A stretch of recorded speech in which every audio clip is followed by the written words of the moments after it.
اعوذ باللہ من الشیطان الرجیم بسم اللہ الرحمن الرحیم. پیارے بچوں، آج کا ہمارا ٹاپک جو ہے وہ ہے how trade lead to battles, class 8 subject history. اس سے پہلے ہمارا جو ٹاپک تھا وہ تھا how East India Company started trade in Bengal. تو ہم نے دیکھا کہ ایسٹ انڈیا کمپنی نے بنگال میں کیسے ٹریڈ شروع کیا، اور ٹریڈ شروع کرتے کرتے ان کی وہاں کے لوکل نوابس سے کچھ چپکلش شروع ہوئی.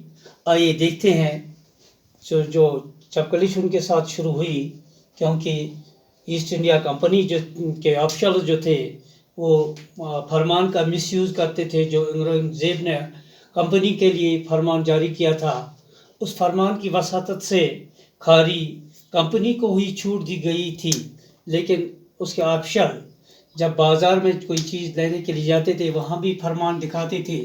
اس طرح مس یوز آف فرمان ہوتا تھا. تو اس کی وجہ سے ان کے درمیان کنفلکٹس پیدا ہوئے. Through the early 18th century the conflict between the company and the Nawab of Bengal intensified. But after the death of Aurangzeb the situation changed. 18ویں صدی عیسوی میں ابتدائی ایام میں کمپنی ایسٹ انڈیا کمپنی اور نواب کے بنگال جو تھے ان کے درمیان یہ جو ڈسپیوٹس جو تھے، کنفلکٹ جو تھا وہ شروع ہوتا ہے. اس کے آثار نظر آنے لگی، لیکن اورنگزیب کی ڈیتھ کے بعد، اس کی وفات کے بعد نقشہ جو تھا وہ ٹوٹلی تبدیل ہو گیا. دا بنگال نواب asserted their power and autonomy. Bengal کے نوابوں نے انڈیپینڈنس حاصل کی تھی. مرشد قلی خان became دا نواب. تو اس کے بعد مرشد قلی خان جو تھا وہ بنگال کا نواب بن گیا تھا. اور اس کے بعد he was followed by علی وردی Khan and then Siraj ud-Daula became the Nawab of Bengal. اس کے بعد علی وردی خان بنگال کے نواب بنے، اور ان کے بعد سراج الدولہ نواب کے بنگال بنے. They refused to grant concessions to the company. Conflict intensified. انہوں نے کمپنی کو کنسیشن چھوٹ دینے سے انکار کیا، کیونکہ بنگال کو بہت زیادہ نقصان ہوتا تھا. یہ ٹیکس وغیرہ جو تھا وہ پے کرنے کے لیے وہ ادا نہیں کرتے تھے. اس سے بنگال کو بہت زیادہ نقصان ہوتا تھا، جس کی وجہ سے وہاں کے نوابوں نے ان کو کنسیشن دینے سے انکار کیا.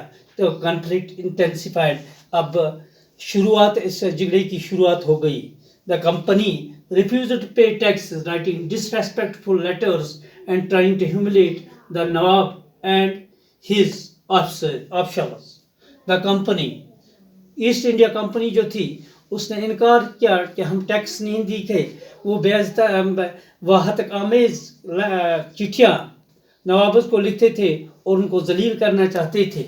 The company on its part declared that the unjust demands of the local officials were ruining the trade of the company, and trade could flourish only if the duties were removed.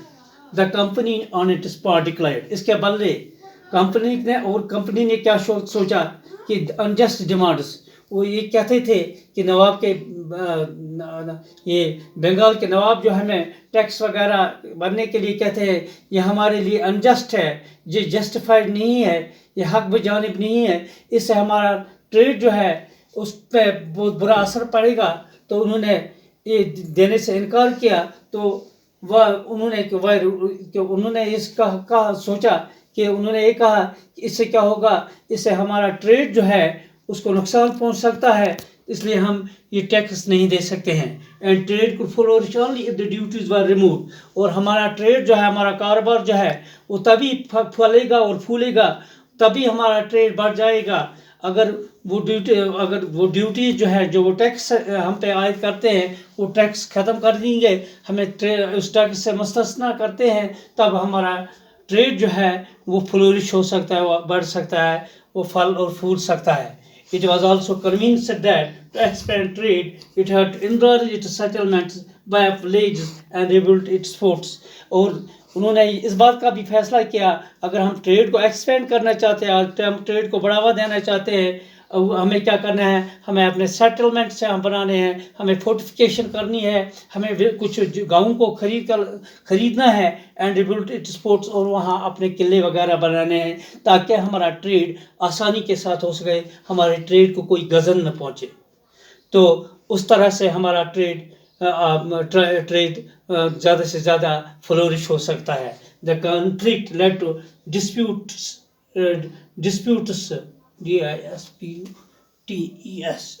Lead disputes and finally lead famous battle of Plassey. یہ conflict جو ان میں ان کے درمیان شروع ہوتا ہے، یہ جھگڑا جو ان میں شروع ہوتا ہے، اس کی وجہ سے ایک بہت بڑی لڑائی شروع ہوتی ہے، جس نے اسے ایک بڑی لڑائی کی شکل اختیار کی، جس لڑائی کا نام بیٹل آف پلیسی رکھا گیا تھا، جو بیٹل آف پلیسی کے نام سے جانی جاتی ہے. تو اس ٹاپک پر ہم اگلے کلاس میں گفت و شنید جانے کی کوشش کریں گے. تو آج یہیں اجازت دیجیے. تھینکس.